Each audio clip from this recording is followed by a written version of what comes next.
What's up, guys? Mgmt here at League Sports with another video. This one's going to cover the team management dashboard and some of the functions that owners and GMs have to use on their rosters throughout the season.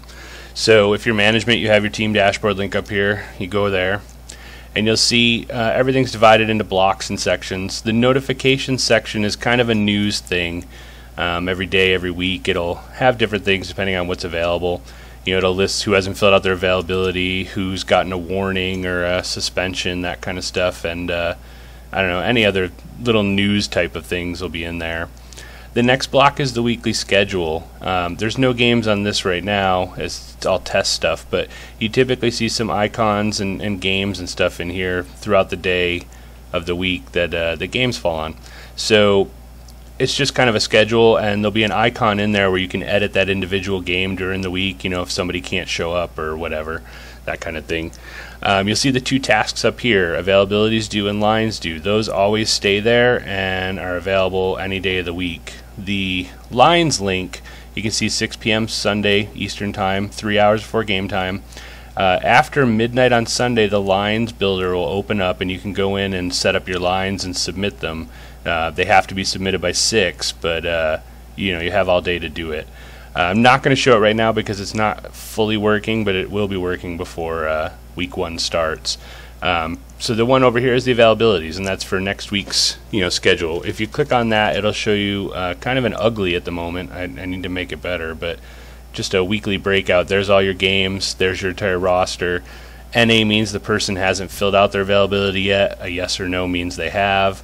You know, that'll give you however many days you want to go in there to kind of plan things out ahead of time. Players typically have until 11:59 p.m. Saturday to fill out their availability, and then the system flags them as not having filled it out, and they get a warning for it. So after midnight, like I said, this one will open up, and then the availabilities one will switch to next week's after that. The next block on here is the roster block and the free agent block. As you can see, there's your entire roster, and there's a bunch of crappy little icons that need to be better to do all the tasks that need to do. So you can go on here, and there's the dress list, is the jersey. If they're green, they're dressed. If they're black, they're not. The roster counts right now are 12 to 14 man rosters. You have to stay above 12 and below, even or below 14. If you try to put more on than the 14, it'll come back around and say, hey, you can't do that. You're over the limit and that kind of stuff. The info button is the next one, and that one is just to switch positions and jersey numbers. Pretty simple. So we'll set Keen here to number 10. There you go. He's a number 10 and he's dressed now. I'm going to skip over that one for the moment and come back. This one is the injury, IR kind of stuff. If a player is not going to be around for a while or their Xbox broke or whatever, you can go in and put them on IR. The trade-off here is you have to pick ahead of time in 1 week blocks. So let's say you say 2 weeks, it'll place Keen on IR. You see the little icon next to him. You hover over and it'll show he's on IR until Thursday, January 24th at 9:29 p.m. While he's on IR, he won't show up in any of the lines building. He can fill out his availability as much as he wants or not at all. And either way, regardless, he can't be put into a game until after that date gets flipped over. The only way to remove a player off IR before that date is to petition a BOD to remove it. So that's one of the things to keep track of. Also, while they're on IR, that player doesn't count against your 12 to 14 man roster. So there's a free spot in there, so to speak. The next icon is the judicial ones. So you can go in here and say, okay, didn't fill out availability, no showed to a game, violated game rules, violated conduct rules, and you can issue that against the player. All those are kept track of, and you'll see them down in the team activity. It'll also be in the league activity, and the BODs get reports on it and that kind of thing. So if you keep issuing someone a warning, eventually either the system or a BOD could suspend them, ban them, whatever, depending on what the situation is. So the last icon over here is the trade block stuff, and you can see over here there's trade offers and trade blocks. So there's two different things. Let's use Keen again. You go in here and you can see you can add them to the trade block, and you can put in there whatever you're looking to get in return. If I could type right wing, apparently. click and process it. He's on the trade block. You can see Buffalo goalie looking for a right wing in return. If you were on a team that wasn't Buffalo, you wouldn't see this X icon. You'd see an icon to start a trade for Keene. But in the case of this, since it's Buffalo, I have the button to remove him from the trade block at any time. So there you go. He's not on the trade block. It's empty again. If you go back into the trades and you look down here at the bottom, this is your actual trade interface. You can see there's your roster.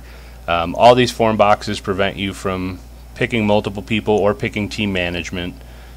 So you go on that, you can see can't pick Keene again because he's already in there. It resets it for you. Good to go. So let's say you pick the Islanders and you pick, I don't know, Gun Havoc we'll go with.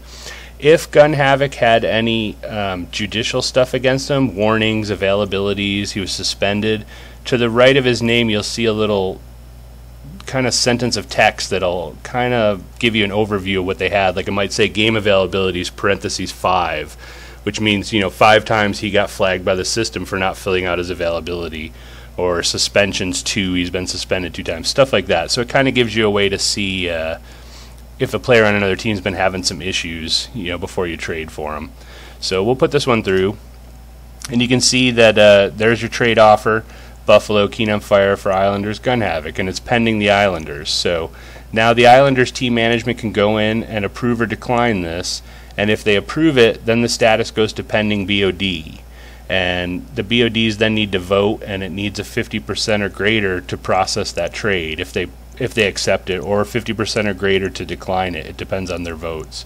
While it's in pending New York Islanders or pending BOD, you'll see the button over here to cancel the trade at any time. So even when both teams have already approved the trade, if it's sitting up there waiting BOD approval, either team can go in and just hit that and cancel it, and it goes off their list, and you'll see canceled by Buffalo.